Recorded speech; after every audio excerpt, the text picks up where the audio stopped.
안녕하십니까. 행복한 목요일입니다. 지난밤도 평안하셨죠? 오늘도 주의 은혜 가운데 하루가 시작이 됐습니다. 밖에는 지금 비가 오기 시작했습니다. 대지를 촉촉히 적시는 봄비처럼 우리의 심령도 성령의 은혜로 촉촉히 적셔져서 씨 뿌리고 자라고 또 열매 맺는 축복의 삶이 우리 삶 속에 펼쳐지기를 주의 이름으로 축복합니다. 오늘은 사도행전 11장 말씀을 통해서 좋은 일꾼 바나바라고 하는 주제로 함께 은혜를 나누도록 하겠습니다. 사도행전 7장을 보면 스데반이 복음을 증거하다가 결국은 돌에 맞아서 순교를 당하게 되지요.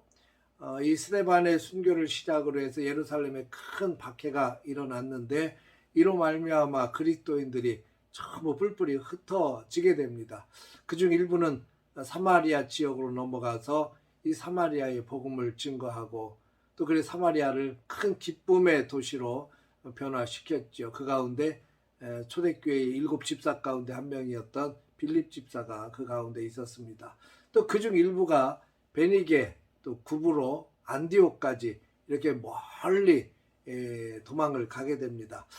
복음을 증거하기 위해서 그 도시로 간 것이 아니고 사실은 박해를 피해서 도망을 간 것이겠죠. 근데 이 도망간 그리스도인들이 가는 곳곳마다 그곳에서 복음을 증거하기 시작했다고 하는 겁니다. 그래서 이 베니게 구브로 안디옥으로 도망갔던 이 그리스도인들이 그곳에서 복음을 증거하는데 유대인들에게만 복음을 증거했어요. 그런데 안디옥에 간 사람들이 안디옥에서는 헬라인 이방인들이죠. 이 이방인들에게도 주 예수를 전파하기 시작했습니다. 그런데 이들과 함께 주님이 함께 하시고 주의 손이 그들을 도우시니까 놀라운 일들이 일어나는 겁니다. 수많은 사람들이 주님을 믿기 시작했고 모여들기를 시작을 했어요. 그렇게 하나님의 사역 속에 교회가 세워지게 되고 안디옥 교회가 출범을 하게 됩니다. 예루살렘 교회가 이 소문을 들었어요. 안디옥에 이방인들이 많이 예수를 믿고 주께로 돌아오더라. 그래서 안디옥 교회가 세워졌다는 이야기를 듣고 바나바를 그곳의 지도자로 파송을 하게 됩니다. 여러분, 바나바가 누구입니까? 오늘 성경에 보면 착한 사람이요 성령과 믿음이 충만한 사람이다 라고 설명을 하고 있습니다. 이 바나바는 초대교회 꽤 괜찮은 지도자였습니다. 사도행전 2장을 보면 초대교회가 세워지면서 초대교회가 아주 중점적으로 했던 사역이 구제사역이었습니다. 구제사역은 돈이 많이 들어가지 않습니까? 그래서 정말 많은 헌금이 필요했는데 앞장서서 자기의 밭을 팔아서 사도들에게 헌금을 해서 구제사역을 하는데 큰 도움을 줬던 그런 모범적인 지도자가 바로 바나바였습니다. 사도행전 9장에는 사울이 변화받는 장면이 나오죠. 다메섹으로 예수 믿는 사람들 잡으러 가다가 그 길거리에서 강한 빛도 보고 예수님의 음성을 듣고 변화를 받습니다.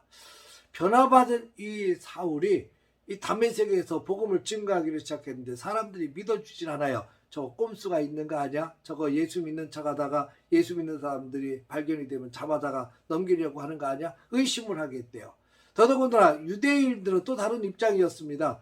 같은 편인 줄 알았는데 예수 믿는 사람들 핍박하는 사람인 줄 알았는데 오히려 예수를 증거하니까 그 사람들이 분노해서 이 사울을 잡아 죽이려고 했죠. 그것을 그래서 도망쳐 나와야 했습니다.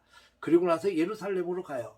예루살렘에 가서 사도들을 만나서 함께 사역하기를 원했습니다. 그런데 사도들도 믿지를 않았어요. 이때 등장한 사람이 바로 바나바입니다. 이 바나바가 나서서 사도들과 바나바 사이를 중재하기 시작합니다. 바나바를 데리고 사도들을 만나서 이 사울이 어떻게 변화가 됐는지, 이 사울이 어떻게 주님을 만났는지, 주님께서 이 사울에게 무엇이라고 말씀하셨는지 일일이 설명하면서 중재에 나섰던 사람이 바나바였습니다. 바나바의 특징은 참 포용력이 좋고 참 착하다고 하는 겁니다. 이 바나바가 안디옥의 지도자로 가면서 고향 다소에 머물러 있던 이 사울을 데리고 와서 안디옥 교회의 좋은 지도자로 그리고 자기의 좋은 동역자로 함께 세웁니다. 만약에 바나바가 없었다면 이 바울이 사역하는데 순탄치 않았을 거라고 생각이 듭니다.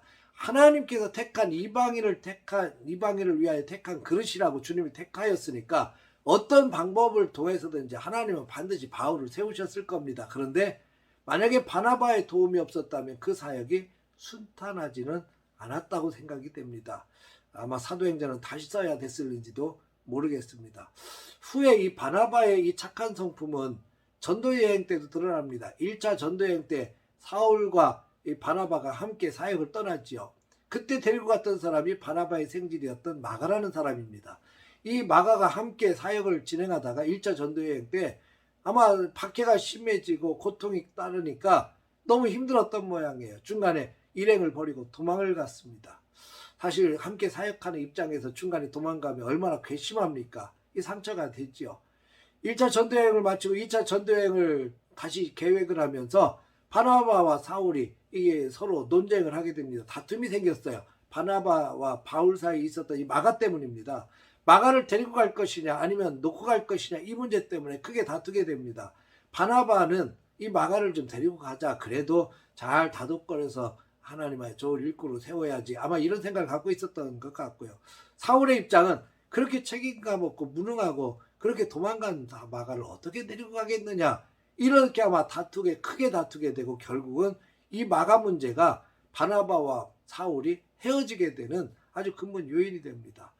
그래서 결국 바나바와 사울이 갈라져서 사울은 실라를 데리고 2차 전도여행을 떠나고 바나바는 마가를 데리고 또 다른 전도여행을 가게 됐죠. 근데 이 바나바 때문에 마가가 나중에 변화가 되게 됩니다. 부족하지만 또 책임감도 없어 보이지만 그러나 포용했던 이 바나바 때문에 결국 마가 인생이 바뀌게 됩니다. 나중에 후에 바울이 늙어서 로마에 있을 때 마가를 데리고 오라 그럽니다. 마가가 필요했다는 얘기겠죠. 여러분 오늘날에는 이 바나바 같은 좋은 일꾼이 필요합니다. 넉넉하고 착하고 성령과 믿음이 충만한 일꾼이 필요합니다. 성도들을 서로 품을 줄도 알고 넉넉하게 덕을 세울 줄 아는 좋은 일꾼이 필요합니다. 믿음도 좋고 성령도 충만한데 성격이 좋지 않아서 성격이 싸납고 무섭고 싸움을 좋아해서 교회에 분란을 일으키고 많은 사람들에게 지탄을 받는 사람들이 얼마나 많은지 몰라요. 말씀도 많이 알고 기도도 많이 한다고 하는데 교회 일은 도맡아서 하는 것 같은데 가는 곳마다 분쟁을 일으키는 사람들이 얼마나 많습니까? 여러분 믿음도 좋고 성령도 충만해야 되지만 우리의 성격도 좋아야 돼요. 성품이 좋아야 됩니다. 착한 사람이어야 되고 덕을 품고 그리고 많은 사람들을 품고 포용력이 있는 사람이 필요합니다. 그래서 사랑하는 성도 여러분, 여러분은 어떤 일꾼이십니까? 상처 주고 많은 사람과 불화하는 일꾼이 아니라 많은 상처받은 사람들을 포용해주고 끌어안고 사랑을 베풀고 그래서 하나님께서 가장 기뻐하시는 존귀한 일꾼으로 세워지는 저와 여러분들이 되어지기를 주의 이름으로 축복합니다. 오늘도 하나님께서 우리에게 좋은 날 주셨는데 하나님의 좋은 일꾼으로 덕을 베풀어 가며 포용력 있고 사랑으로 감싸주면서 오늘 하루도 믿음 안에서 승리하며 나가시기를 주의 이름으로 축복합니다. 할렐루야.